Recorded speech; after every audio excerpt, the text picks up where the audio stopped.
Chapter 15. The Yoga of the Supreme Person. The Supreme Personality of Godhead said, "It is said that there is an imperishable banyan tree that has its roots upward and its branches down, and whose leaves are the Vedic hymns. One who knows this tree is the knower of the Vedas. The branches of this tree extend downward and upward, nourished by the three modes of material nature. The twigs are the objects of the senses. This tree also has roots going down, and these are bound to the fruitive actions of human society. The real form of this tree cannot be perceived in this world. No one can understand where it ends, where it begins, or where its foundation is. But with determination one must cut down this strongly rooted tree with the weapon of detachment. Who understand the eternal, who are done with material lust, who are freed from the dualities of happiness and distress, and who, unbewildered, know how to surrender unto the Supreme Person, attain to that eternal kingdom. That supreme abode of mine is not illumined by the sun or moon, nor by fire or electricity. Those who reach it never return to this material world.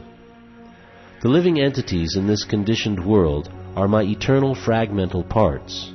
Due to conditioned life, they are struggling very hard with the six senses, which include the mind. The living entity in the material world carries his different conceptions of life from one body to another as the air carries aromas. Thus he takes one kind of body and again quits it to take another. The living entity, thus taking another gross body, obtains a certain type of ear, eye, tongue, nose, and sense of touch, which are grouped about the mind. He thus enjoys a particular set of sense objects. The foolish cannot understand how a living entity can quit his body, nor can they understand what sort of body he enjoys under the spell of the modes of nature. But one whose eyes are trained in knowledge can see all this. The endeavoring transcendentalists, who are situated in self-realization, can see all this clearly, but those whose minds are not developed and who are not situated in self-realization cannot see what is taking place, though they may try to. The splendor of the sun, which dissipates the darkness of the whole world, comes from me, and the splendor of the moon and the splendor of fire are also from me. I enter into each planet, and by my energy they stay in orbit. I become the moon and thereby supply the juice of life to all vegetables. I am the fire of digestion in the bodies of all living entities, and I join with the fire of life, outgoing and incoming, to digest the four kinds of foodstuff. I am seated in everyone's heart, and from me comes remembrance, knowledge, and forgetfulness. By all the Vedas I am to be known. Indeed, I am the compiler of the Vedanta, and I am the knower of the Vedas. There are two classes of beings, the fallible and the infallible.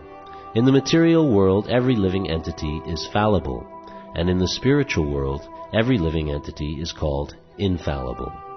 Besides these two, there is the greatest living personality, the Supreme Soul, the imperishable Lord Himself, who has entered the three worlds and is maintaining them. Because I am transcendental, beyond both the fallible and the infallible, and because I am the greatest, I am celebrated both in the world and in the Vedas as that Supreme Person. Whoever knows me as the Supreme Personality of Godhead, without doubting, is the knower of everything. He therefore engages himself in full devotional service to me, O son of Bharata. This is the most confidential part of the Vedic scriptures, O sinless one, and it is disclosed now by me. Whoever understands this will become wise, and his endeavors will know perfection.